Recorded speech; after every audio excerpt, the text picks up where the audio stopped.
Paz, é com muita alegria que eu estou aqui hoje, com visita, né?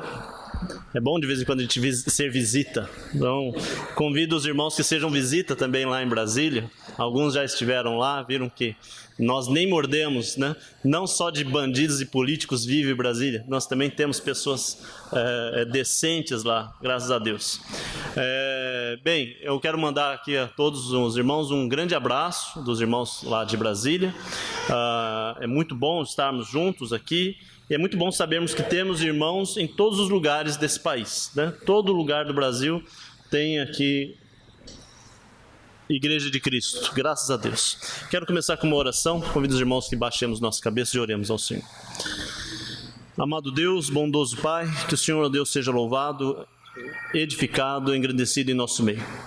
Ó Pai, que o Senhor nos dê hoje uma palavra transformadora, uma palavra impactante, que nos molde ao caráter de Jesus. Faça em nós, ó Deus, a forma de Cristo, que possamos de fato viver essa transformação e sermos cada vez mais como nosso Senhor Jesus. É em nome dele que nós oramos e agradecemos. Amém.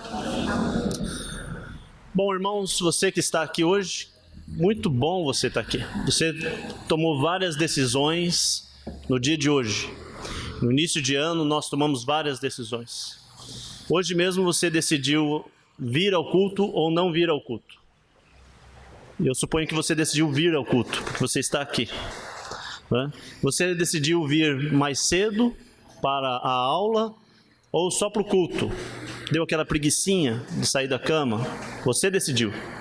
Você decidiu chegar no horário ou atrasado? Porque você não chega atrasado porque o trânsito estava ruim. Você chega atrasado não porque o ônibus atrasou. Você chega atrasado porque você saiu tarde. Se você quiser chegar no horário, você vai chegar no horário. Você decidiu vir com uma atitude receptiva. Deus vai me abençoar hoje com uma palavra. Ou você decidiu vir com uma atitude, mais um culto, aquele irmão chato pregando, né? Não sabia que era eu, né? Se você soubesse, nem vinha, né? Mas a decisão, quem tomou essas decisões? Você toma essa decisão. E as nossas decisões nos moldam, as nossas decisões nos colocam diante de Deus ou longe de Deus. As nossas decisões nos conduzem para perto do seu povo ou para longe do seu povo. As nossas decisões nos conduzem para uma vida espiritual ou para uma vida carnal. É desse texto em Gálatas 6 que nós vamos falar. Um tanto sobre decisões importantes, para quem estamos semeando, para o que estamos semeando. O apóstolo Paulo escreve para os irmãos em Gálatas, na Galácia, e lá tinha um problema grave. Um grupo de pessoas que não eram exatamente cristãos, estavam pregando uma doutrina judaizante. Doutrina essa que se repete nos nossos dias, judaizando a igreja, reconstruindo templos da época do Velho Testamento, usando indumentárias nas pregações, kippá, aqueles trecos que eu nem sei dizer como é que é aquilo, aquela barba comprida com aqueles filactérios, né, aquelas trancinhas na cabeça, e pastores nas igrejas evangélicas judaizando a igreja. Alguns ensinam até a circuncisão de novo, voltando totalmente ao Velho Testamento. Daqui a pouco eles vão reconstruir o templo lá em Jerusalém e cada um vai ter que voltar lá. Quem sabe eles encontrem alguns levitas e voltem a sacrificar também animais lá no templo. Eu acho que não vai chegar nesse ponto. Eu acho que Jesus volta antes, né? Mas se deixar a cargo dos homens, a tendência de querer judaizar as coisas todas é muito grande. Se vocês estudaram aqui em Romanos 11, né, no capítulo 9, 10 e 11, o apóstolo Paulo termina com isso. O povo de Deus é a igreja. A igreja é o novo Israel. No livro de Gálatas, todo esse é o embate. Abra aí Gálatas capítulo 6 e veja comigo então qual que é a discussão aqui do apóstolo. Ele está discutindo com essas pessoas que estão querendo judaizar e circuncidar os irmãos. Não sei se você já entendeu o que quer dizer circuncidar. Parece só uma coisa inocente. Parece um ato simples, mas não é. Principalmente quando não se tem anestesia, nem bisturi afiado. Era na pedra, né? O negócio era brutal. Tanto é que os judeus, em uma certa circunstância, quando eles queriam destruir um certo povo, um deles tinha estuprado a Diná. E os irmãos se reuniram e falaram: não, nós não vamos destruir vocês. É só vocês se circuncidarem. Os caras se circuncidaram, e no dia que eles estavam no auge da dor da circuncisão, após a circuncisão, eles invadiram o lugar, destruíram tudo, mataram todo mundo. E aí Jacó, que era o pai, né, o patriarca, repreendeu eles, falando: isso não é certo, não é assim que o povo de Deus faz as coisas, vocês têm que se arrepender. O Simeão, que liderou a coisa toda, foi punido. Mas bem, a circuncisão é algo dolorido e extremamente simbólico. Quando você quer ofender um homem, você diz a ele: circuncide-se. Corta um pedacinho das suas partes. É muito pesado. E a circuncisão, quando era levada para os povos não judaicos, afastava as pessoas de Jesus. Porque eles pensavam: se eu tenho que me circuncidar para ser cristão, eu não quero ser cristão. E eu até entendo a relutância deles. O apóstolo Paulo, juntamente com os outros apóstolos e os líderes da igreja de Jerusalém, em Atos 15, decidem que a circuncisão não é necessária para aqueles que não são judeus. Quem era judeu, circuncisão nele. Não é judeu, não precisa fazer circuncisão. E essa dificuldade extra afastava as pessoas de Jesus, mas tinha uma aparência de religião poderosa. Porque as pessoas entendem que quando elas sofrem, elas agradam a Deus. Você já viu isso? O que tem na igreja católica que as pessoas fazem e que todo mundo fala assim: que bonito isso, porque as pessoas estão sofrendo por Deus. O que eles fazem? Autoflagelo, né? Os homens santos se autoflagelam. Eles pegam um chicotinho e batem nas costas toda noite e se machucam muito. Outros prendem uma corrente na coxa, mais perto da virilha que ele puder, e aquilo vai pinicar ele ali, e ele dorme com aquilo ali. Outros fazem aquelas promessas: eu vou caminhar 1.600 quilômetros da onde eu moro até um lugar santo, qualquer lugar santo.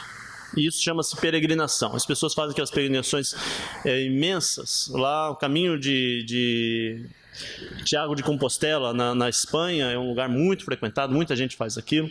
Aqui no Brasil, as pessoas sobem uma escadaria imensa. De que forma? Vocês há de combinar comigo que joelho não é a melhor forma de subir uma escada, não é? Se você tentar subir aquela ali de joelho, você já vai falar: não é coisa boa. Mas imaginar 1.000 e tantos degraus de joelho. Para que isso? Para chegar lá no alto, né? Para isso que você sobe uma escada. Mas de joelho, para quê? Que inflige o que a pessoa que faz isso? Sofrimento, dor. E isso agrada a Deus. Isso agrada a Deus? Mas por que todo mundo faz? Porque parece que alguém sofrendo por uma coisa que não é necessária agrada a Deus. Alguém chegou nessa conclusão e todo mundo concordou, mas a Bíblia não fala nada disso. A Bíblia não fala para a gente procurar sofrimento, mas a Bíblia fala para nós: se o sofrimento vier, abraça. Se vier em nome de Jesus, recebe. Porque o nosso breve e momentâneo sofrimento não é páreo, não se compara com a glória do porvir. E isso Paulo escreve lá em Romanos, capítulo 7 e 8. Né? Ele nos fala da esperança do porvir. Muito bem. Essa ideia então de sofrimento, se você sofrer, você agrada a Deus, não é bíblica. Mas ela é repetidamente vista no mundo religioso de um modo geral. As pessoas acham que se sacrificar alguma coisa vai agradar a Deus. Alguns pastores pregam essa ideia no sofrimento financeiro. Se você ofertar aquilo que você não pode, aí você agrada a Deus. Não é isso que a Bíblia ensina. O que a Bíblia ensina é que quem tem, oferta. Porque não é para quem não tem, dá para aquele que tem. É para todos juntos. Se alguém tem mais, dê porque não tem. E assim ninguém tem falta. É o que diz o texto bíblico.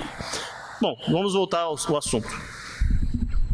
Em Gálatas 6, nós vemos aqui, no finalzinho do capítulo 5, voltando um pouquinho. Vamos começar o capítulo 5, só para vocês contextualizarem. Foi para a liberdade que Cristo nos libertou. Portanto, permaneçam firmes e não se deixem submeter novamente a um jugo de escravidão. Para que você foi chamado? Para ser livre. Jesus, conhecereis a verdade vos libertará. Amém. E aí ele começa a dizer no versículo 4 aqui: vocês que procuram ser justificados pela lei, separaram-se de Cristo, caíram da graça. Então, esse versículo é o resumo praticamente do livro de Gálatas. Se você quer entender a grande mensagem do livro de Gálatas, é essa aqui. Se alguém tentar seguir a lei, caiu da onde? Da graça. Estão agora separados de Cristo. Então vejam, irmãos, eu estou enfatizando isso daqui pela grande insistência que o mundo religioso atual está dando no Velho Testamento, na lei e nesses aparatos todos. Mas quem se insiste em seguir a lei, cai da graça, separa-se de Cristo. Versículo 7. Vocês corriam bem, quem os impediu de continuar obedecendo à verdade? Tal persuasão não provém daquele que os chama, porque um pouco de fermento leveda toda a massa. Veja no versículo 16. Por isso digo, vivam pelo Espírito e de modo nenhum satisfarão os desejos da carne. Pois a carne deseja o que é contrário ao Espírito, e o Espírito o que é contrário à carne. Eles estão em conflito um com o outro, de modo que vocês não fazem o que desejam. Mas, se vocês são guiados pelo Espírito, não estão debaixo da lei. Ora, as obras da carne são manifestas: imoralidade sexual, impureza e libertinagem, idolatria, feitiçaria, ódio, discórdia, ciúmes, ira, egoísmo, dissensão, facção e inveja, embriaguez, orgias e coisas semelhantes. Eu os advirto, como já os adverti, aqueles que praticam essas coisas não herdarão o reino de Deus. Só de ler essas coisas aqui já fica meio bravo, né? Ira, discórdia, facção, coisas que nos afastam de Deus. A carne, a nossa carne, gosta dessas coisas. São as obras da carne e a carne deseja. E ele diz aqui que a carne milita contra o Espírito. Em contrapartida, no 22 diz: mas o fruto do Espírito é amor, alegria, paz, paciência, amabilidade, bondade, fidelidade, mansidão e domínio próprio. A gente até acalma. Vai, gostoso. Você pode ouvir várias vezes, né? Palavras boas. E o Espírito promove essas coisas dentro de nós e ele se alegra quando nós experimentamos essas características.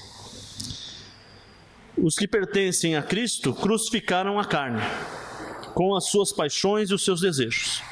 Se vivemos pelo Espírito, andemos também pelo Espírito. Não sejamos presunçosos, provocando uns aos outros e tendo inveja uns dos outros. Irmãos, se alguém for surpreendido em algum pecado, vocês que são espirituais devem restaurá-lo com mansidão. Cuide-se, porém, cada um para que também não seja tentado. Versículo 7.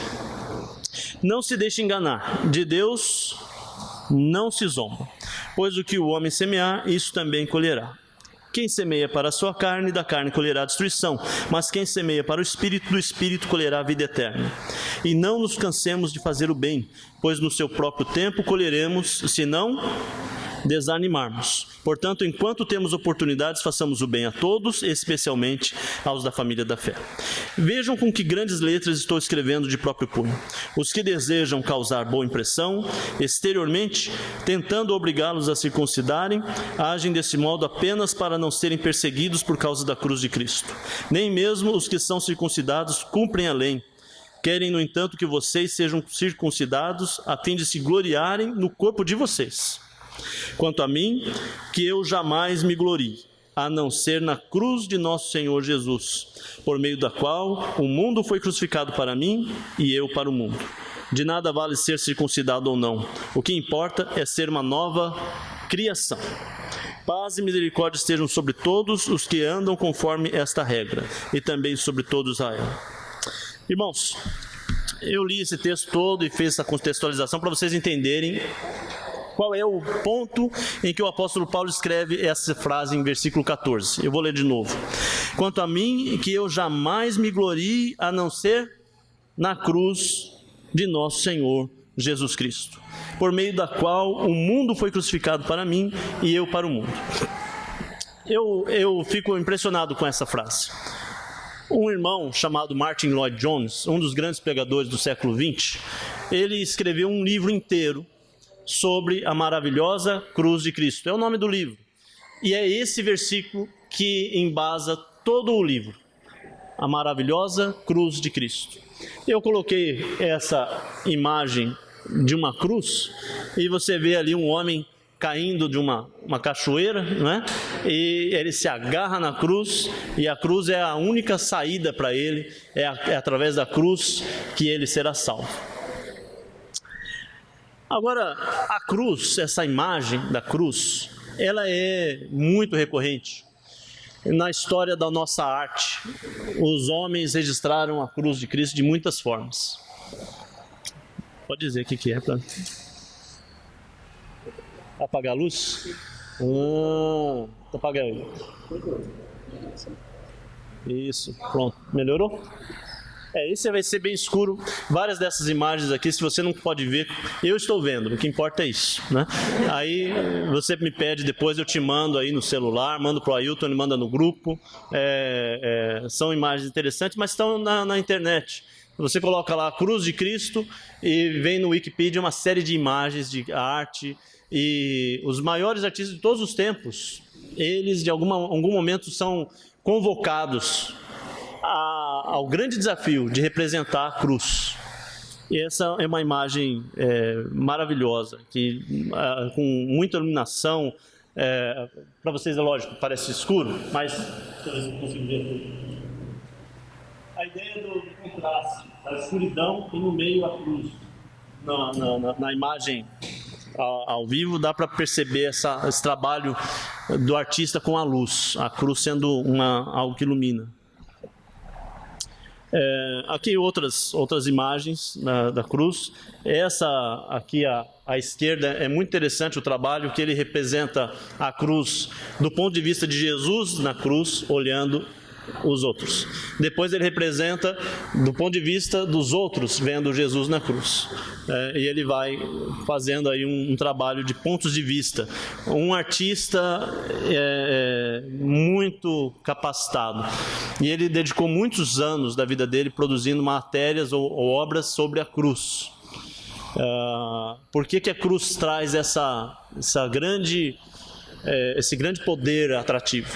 O próprio Jesus disse: quando eu for levantado, atrairei a mim a todos. É a cruz de Cristo que nos atrai. Um pouco mais de outras imagens aqui. Essa do menininho. Você tem um menininho aqui no canto. Ele está contemplando a cruz. É muito interessante esse trabalho também, de contemplar a cruz. Uma criança, ou seria o nosso pequeno eu, né?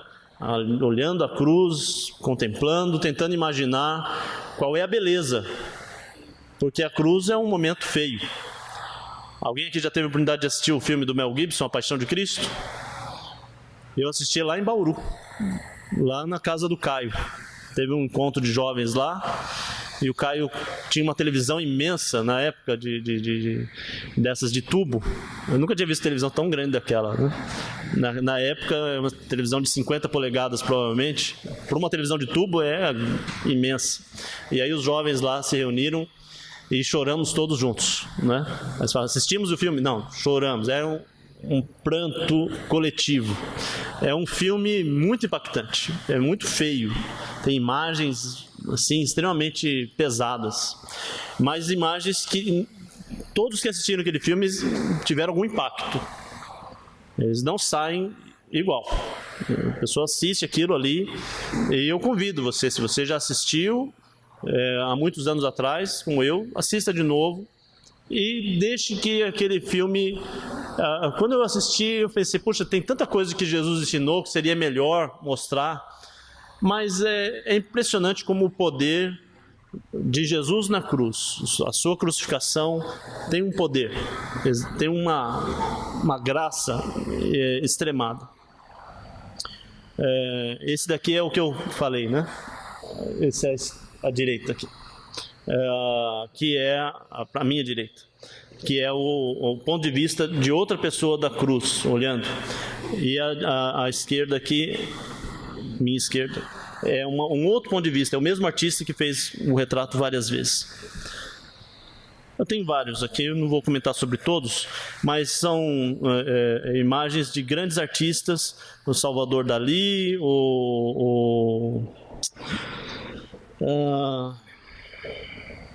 sumiu aqui o nome, o Caravaggio, né? Pintor. Pensa em um grande artista, ele com certeza, em algum momento da vida dele, representou a cruz de Cristo. Esse aqui, deixa eu ver se eu consigo, não aparece não, o mouse aqui. Esse aqui da esquerda é do Salvador Dalí. Jesus na cruz, e é como se tivesse aquela abóboda do mundo, né? Aquela circunferência do mundo, passando ali. É como se ele tivesse morrido na cruz por todo o mundo. Muito bonito isso. A igreja evangélica, em algum momento, porque não quis se confundir com as imagens, deixou de apreciar esse momento, deixou de tentar representar.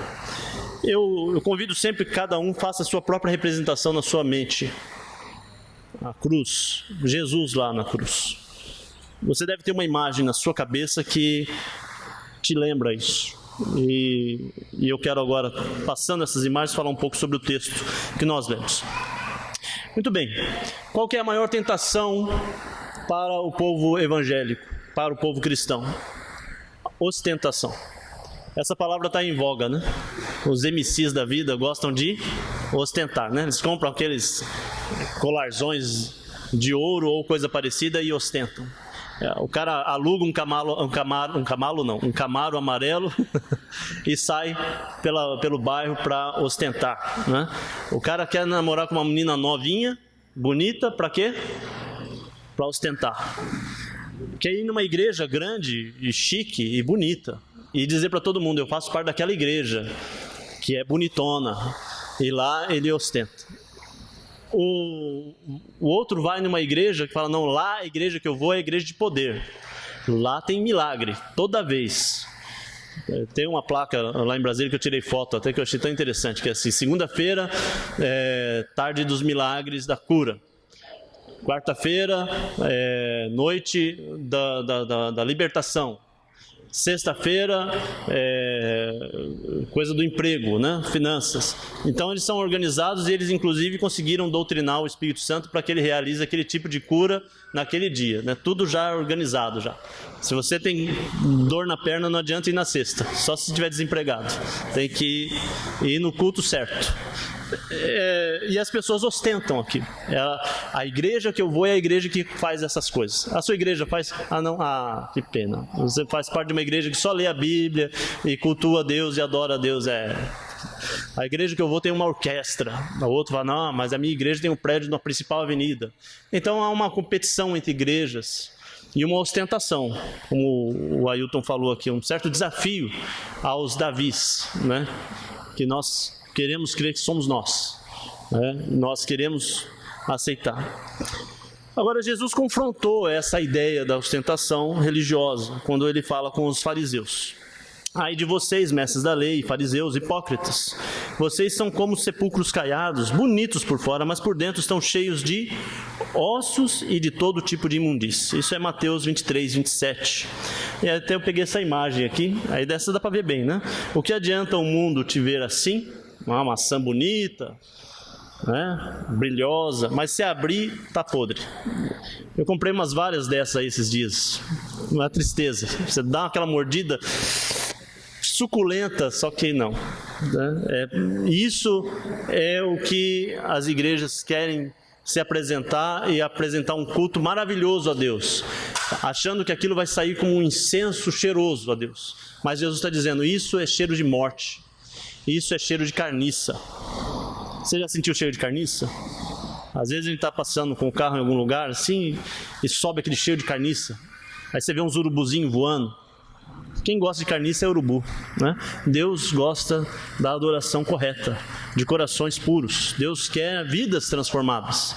Ele não quer toda essa ostentação que é uma grande pressão da igreja. O apóstolo Paulo fala aqui no capítulo 6, no versículo 12, que os que desejam causar boa impressão exterior tentam obrigá-los a circuncidar. Então as pessoas fazem essas pressões para que você oferte mais, para que você vá em todos os cultos, para que a igreja seja muito grande, para que tenha o maior templo da rua, para que a igreja seja assim, assim, assim. Mas tudo isso daí, na verdade, são pastores e líderes que querem ostentar com o sofrimento dos outros, não com o deles. Com o deles, não. Como diz lá em Mateus 23, Jesus fala, ó, você não quer nem encostar nem com o dedinho naquilo que você quer botar sobre os outros. Mas para os outros é ótimo, né? E é assim que você vai ver o mundo religioso. É assim que é. Eu não sei se é aqui em São Vicente, mas lá em Brasília está assim. Pelo menos aqui em São Vicente era há 10 anos atrás, né? Eu acho que aqui está... E eu não vejo diferença. O mundo religioso, ele se ostenta, ele quer aparecer. Aí Paulo então dá um aviso solene, aqui em Gálatas 6, versículo 7, diz, mas toma cuidado, ó, não se deixe enganar, de Deus não se zomba. A vida, irmãos, é uma coisa séria, seríssima. Nós vemos aí na mídia, tudo é muito engraçado. Os youtubers, eles são irreverentes, eles gostam de falar coisas engraçadas. Se é engraçado falar palavrão, eles vão falar palavrão? Todos.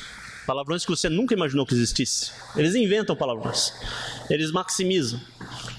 E eles inovam. Aí, e os nossos jovens todos estão assistindo eles e gostam deles. E aí, como você menos imagina, está lá seu filho falando aquela palavra assim que você fala... Meu filho falando isso, como? Né? Da onde que ele tirou isso? Da onde veio? Aí tá lá, os youtubers. Mas eles são engraçados. A comédia, o humor tem um poder muito grande de convencer pessoas e de fazer as pessoas ficarem atraídas por aquilo. Você assiste, você gosta, você dá risada, é programa de televisão, é novela, é filme, e é tudo muito irreverente. E pode fazer, inclusive, gracejos com o nome de Deus, pode brincar com Jesus Cristo, não tem nenhum problema, tudo é permitido, desde que seja engraçado. Mas o apóstolo Paulo nos faz um alerta, cuidado. Qual é o cuidado? De Deus não se zomba. A vida é algo sério. E ele faz uma continuação, ele diz, o que o homem semear, isso também colherá. Tem um alerta que Jesus faz, lá em Mateus 25, que ele fala, então Deus separará as nações, de um lado esquerdo os bodes e do lado direito os cordeiros, as ovelhas. E ele dirá aos da sua direita, vinde a mim, né, vós que são do meu Pai. E eu vos trarei então o reino de Deus que foi preparado para os seus anjos. Para Deus, seus anjos, você vai estar eternamente. E aí para os outros ele fala, afasta-se de mim, vós que não praticam a bondade, que praticam a iniquidade, e vão para onde? Para o inferno, preparado para o diabo e seus anjos. E lá vão passar a eternidade, onde o verme não morre, a chama não se apaga, e há choro e ranger de dentes. Eu diria que esse é o grande resumo da vida. Esse é o grande momento para o qual vivemos. Quando Jesus diz ao homem da parábola dos talentos, né? Como Marcos Paulo citou aqui na aula, ele falou que aquele que praticou, né? Sobre pouco foi fiel, sobre o muito te colocarei. Irmão, quando você pensa nesse momento, nesse encontro entre você e Jesus, qual você acha que vai ser a frase de Jesus para você? Vai ser a primeira frase do vinde a mim, benditos de meu Pai? Ou vai ser a outra frase? Afastem-se de mim, malditos. Eita! Olha, tem várias frases que eu quero ouvir na minha vida. Eu gostaria, na Mega Sena da Virada, alguém falasse assim, e o sorteado foi Otávio. Eu falo, mas eu nem joguei. Não, mas alguém jogou por você, te deu o bilhete, né? Eu gostaria de ouvir essa frase, mas essa frase não se compara a essa de Jesus. Vinde a mim, benditos de meu Pai. Eu vivo toda a minha vida para chegar nesse momento e ouvir essa frase. E eu quero dedicar toda a minha vida para fugir da outra frase. Esse é o resumo da vida. Cuidado, irmãos, a vida é coisa séria. Você tem uma vida. Não há outras chances, como diz aí os espíritas, porque a Bíblia diz que ao homem está fadado morrer uma única, e depois disso, o juízo. Então, cuidado. Não se deixe enganar, de Deus não se zomba, pois o que o homem semear, isso também colherá. Quem semeia para a sua carne, da carne colherá destruição, mas quem semeia para o Espírito, do Espírito colherá vida eterna. Isso que eu comecei a mensagem falando sobre as decisões. Qual é a sua decisão, afinal de contas? Você decide. É que nem aquele programa da Globo antigo. Você decide. Era o Marcelo Rezende, né, que apresentava. Você decide, irmão. Você quer ir para onde? E tome essa decisão e comece a semear agora. Início de ano, você deve decidir. Você vai fazer a escola da Bíblia? Sim. Maravilha. Não vai fazer? Por que você não vai fazer? Você vai ou não vai semear para o Espírito? Vai continuar semeando para a carne? Vai ficar em casa sem fazer nada? Vai ficar assistindo televisão? Vai sair para o bar com os amigos? Vai ficar jogando bola domingo o dia todo? É você que está decidindo. E você está semeando. Você está semeando ou para a carne, ou semeando para o Espírito. E aquilo que nós semearmos, o processo, esse processo é bíblico, ele está em toda a Bíblia. Buscai, pois, em primeiro lugar o reino de Deus e todas as coisas vos serão acrescentadas. Quem planta para o Espírito, a promessa de Deus é que do Espírito colherá vida. Quem planta para a carne, da carne vai colher o quê? Destruição. Né? Então, veja aqui, quem semeia para a carne, da carne colherá destruição, mas quem semeia para o Espírito, do Espírito colherá vida eterna. Então o apóstolo Paulo fala para nós essa resposta. Então, como semear para o Espírito? Como que saber a verdade? Tem tanta gente falando sobre como que semeia para o Espírito. Vozes confusas, né? Apontando aí caminhos diferentes. Vozes que se dizem cristãs, mas como que nós podemos saber se é verdade ou não? Como saber o que agrada a Deus? Como semear para o Espírito e estar preparado para esse dia? A resposta do apóstolo Paulo. Ele podia responder muitas coisas, mas ele vai dar uma resposta só. A cruz do Senhor, que é no versículo 14, que ele diz: quanto a mim, eu jamais me glorie, a não ser na cruz do nosso Senhor Jesus. A cruz é o resumo do cristianismo. A cruz é a base de tudo. Paulo poderia falar sobre sistema religioso, podia falar sobre cerimônia, sacrifício, ostentação, mas nada disso. O que ele fala, o principal é a cruz. O principal é a cruz. A cruz é crucial. A cruz é a encruzilhada da vida. A cruz é o momento decisivo. Nós usamos a expressão crucial exatamente por isso, porque é determinante. De tantas coisas importantíssimas para a vida, o apóstolo Paulo fala da cruz. E o que a igreja precisa? A igreja daquela época de Gálatas precisava de quê? Da cruz. A igreja em Roma precisava do quê? Cruz. Em 1 Coríntios ele escreve também sobre cruz. Mesmo que a nossa igreja hoje, nos tempos modernos, tanta coisa mudou, 2000 anos se passaram, né? O Lula foi presidente, parece os fins dos tempos, né? A Dilma depois foi reeleita no voto, ou não, mas tanta coisa aconteceu nos últimos 2000 anos. Será que hoje a mensagem principal da igreja ainda deveria ser a cruz? Pois sim, essa é a nossa mensagem. E nós devemos falar como o apóstolo Paulo: olhe de tudo, irmãos, de tudo. Não é prédio, não é a quantidade de irmãos, não é a qualidade da aula, não é a roupa que vestimos, não é o carro que você dirige, não é nada disso. Quanto a mim, eu jamais me glorie, a não ser na cruz do nosso Senhor Jesus Cristo, por meio da qual o mundo foi crucificado para mim e eu para o mundo. Se nós conseguimos viver isso, nós vamos ser cristãos. Se nós não conseguimos viver isso, nós nem vamos arranhar a superfície. Não somos cristãos. Alguém que se diz cristão, mas não está disposto a se gloriar, a não ser na cruz de Cristo, então não é cristão. Oro para que, com as suas gloriosas riquezas, Ele os fortaleça no íntimo do seu ser, com poder, por meio do seu Espírito, para que Cristo habite em seus corações mediante a fé. E oro para que vocês, arraigados e alicerçados em amor, possam, juntamente com todos os santos, compreender a largura, o comprimento, a altura e a profundidade, e conhecer o amor de Cristo, que excede todo conhecimento, para que vocês sejam cheios de toda a plenitude de Deus. Efésios 3,16. O que a igreja precisa? Jesus no coração. Agora, há uma impopularidade quando nós pregamos a cruz. Nós falamos da cruz, mas não é popular. Jesus diz que a cruz atrairá a mim todos, mas com tantos discursos, parece que numa igreja que promete emprego, vai trazer mais filas para entrar no templo do que uma igreja que fala sobre cruz. Não é popular.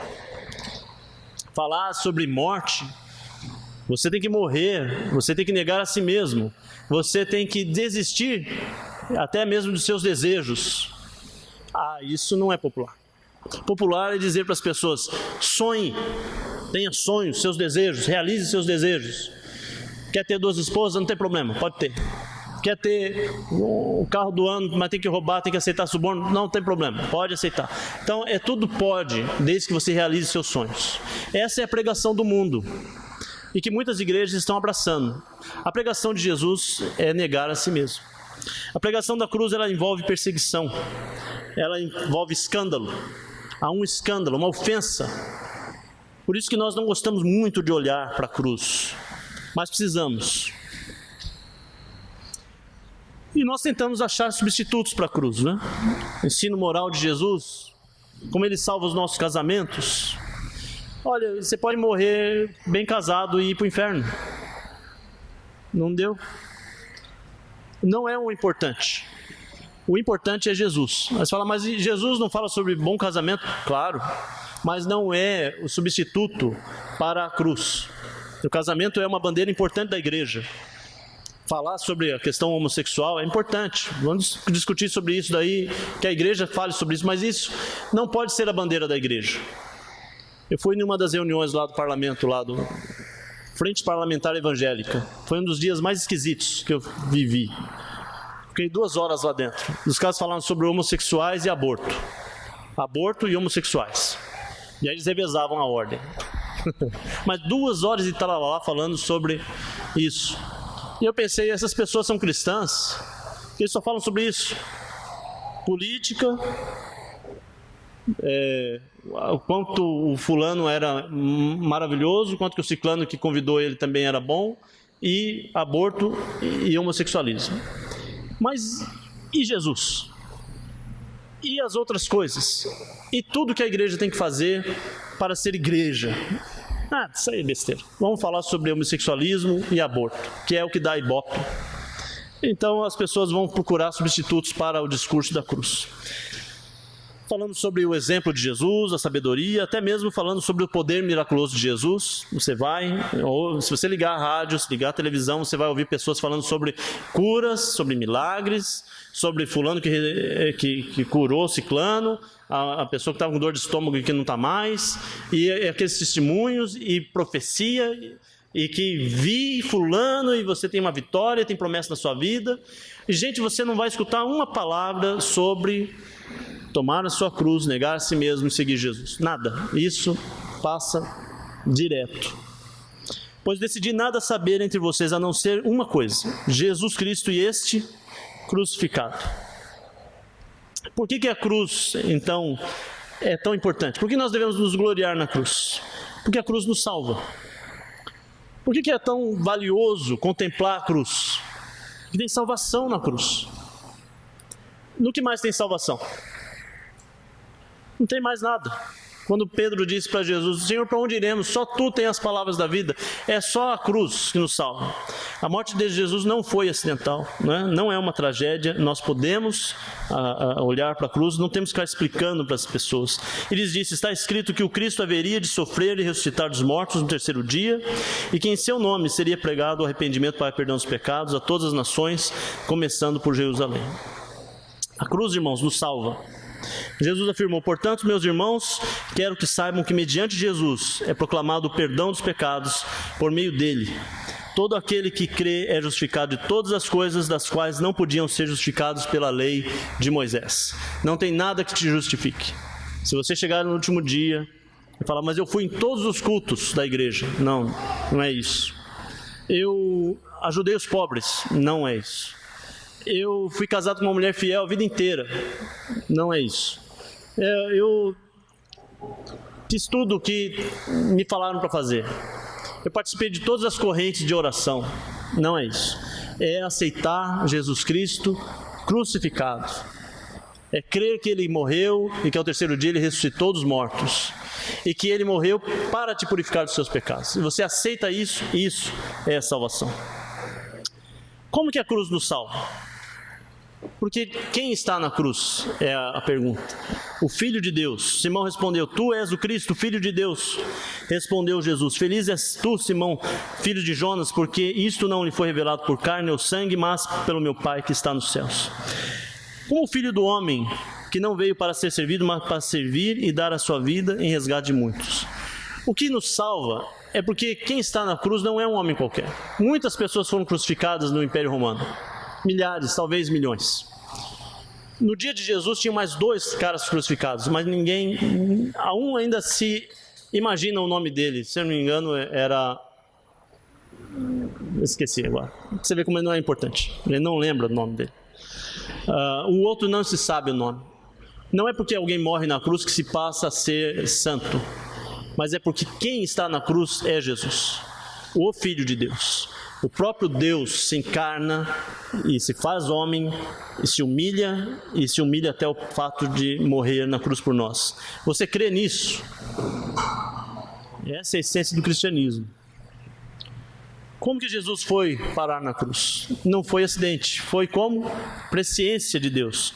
Isaías fala: você acha que eu não posso pedir a meu Pai e Ele me colocaria imediatamente à minha disposição mais de 12 legiões de anjos? Como então se cumpririam as Escrituras que dizem que as coisas deveriam acontecer dessa forma? Jesus foi para a cruz não por acidente. Ele foi para a cruz porque Ele desejou. Alguns dizem: não, se Jesus viesse hoje em dia e voltasse, crucificariam Ele de novo. Não, agora não, Ele vem de outra forma. Mas naquela época Ele veio com o propósito de morrer na cruz, de vontade própria. Como que a cruz nos salva? Por que Jesus fez isso? Por que você, eu, toda a humanidade somos culpados e estamos debaixo da condenação do pecado? É o que diz lá em Romanos 6, 23. Vemos todavia aquele que por um pouco foi feito menor que os anjos, Jesus, coroado de honra e glória por ter sofrido a morte, para que pela graça de Deus em favor de todos experimentasse a morte. Ao levar muitos filhos à glória, convinha que Deus, por causa de quem e por meio de quem tudo existe, tornasse perfeito, mediante o sofrimento, o autor da salvação deles. Lá em Hebreus 2, versículo 9 e 10. Como é que a cruz nos salva? Que se entregou a si mesmo por nossos pecados, a fim de nos resgatar desta presente era perversa, segundo a vontade de nosso Deus. Gálatas 1:4. Por meio da lei, eu morri para a lei, a fim de viver para Deus. Fui crucificado com Cristo, assim já não sou eu quem vive, mas Cristo vive em mim. A vida que agora vivo no corpo, vivo pela fé no Filho de Deus, que me amou e se entregou por mim. Gálatas 2:19. Como é que a cruz nos salva? Deus tornou o pecado por nós aquele que não tinha pecado, para que nele nos tornássemos justiça de Deus. 2 Coríntios 5, 21. Ele mesmo levou em seu corpo os nossos pecados sobre o madeiro, a fim de que morrêssemos para os nossos pecados e vivêssemos para a justiça. Por suas feridas vocês foram curados. 1 Pedro 2, 24. Mas ele foi transpassado por causa da nossa transgressão, foi esmagado por causa da nossa iniquidade. O castigo que nos trouxe a paz estava sobre ele, e pelas suas feridas fomos curados. Todos nós, tal qual ovelhas, nos desviamos. Cada um de nós se voltou para o seu próprio caminho, e o Senhor fez cair sobre ele a iniquidade de todos nós. Então, irmãos, meu convite hoje, para você que é cristão, não esqueça por que você está aqui. Não esqueça a centralidade da mensagem, a cruz. Não esqueça por que você segue Jesus. Não deixe de falar da cruz para as pessoas. Observe a cruz atentamente. Contemple nos seus vários ângulos, das suas várias perspectivas, a profundidade desse evento que nos salva, desse evento que nos dá esperança. Que porque Jesus morreu na cruz, ele foi sepultado e ele ressuscitou ao terceiro dia. E nós cremos que assim como ele foi ressuscitado, nós também seremos ressuscitados. Quando Jesus voltar, ele nos chamará para uma vida eterna. Essa é a centralidade. É assim que nós vamos semear para o Espírito. É assim que nós não vamos nos ostentar. É assim que vamos levar a vida a sério, apesar de nos gloriar na cruz. Olhar a cruz e ver que naquela feiura toda há a maior beleza de todas. A salvação que Jesus operou, se entregando por nós. Esse amor de Jesus nos constrange. Você que ainda não recebeu Jesus, alguém aqui que não foi batizado, hoje é um grande dia para você tomar essa decisão por Jesus. Contemple essa cruz, perceba a salvação que há nela e não deixe de se entregar a Jesus. Hoje é um grande dia, ótimo dia para tomar essa decisão, abdicar das mentiras, deixar para lá o que não salva e centralizar a sua vida. E tome as melhores decisões para esse ano. Decisão de ser um cristão fiel. Corrija a sua vida. Tem pecado na sua vida? Larga de mão disso. Decida-se por Jesus. E centralize aquele dia, quando Jesus for te chamar, e ele vai te colocar à direita ou à esquerda. E você decida de qual lado você vai estar. Que Deus te abençoe. Tenha uma grande semana.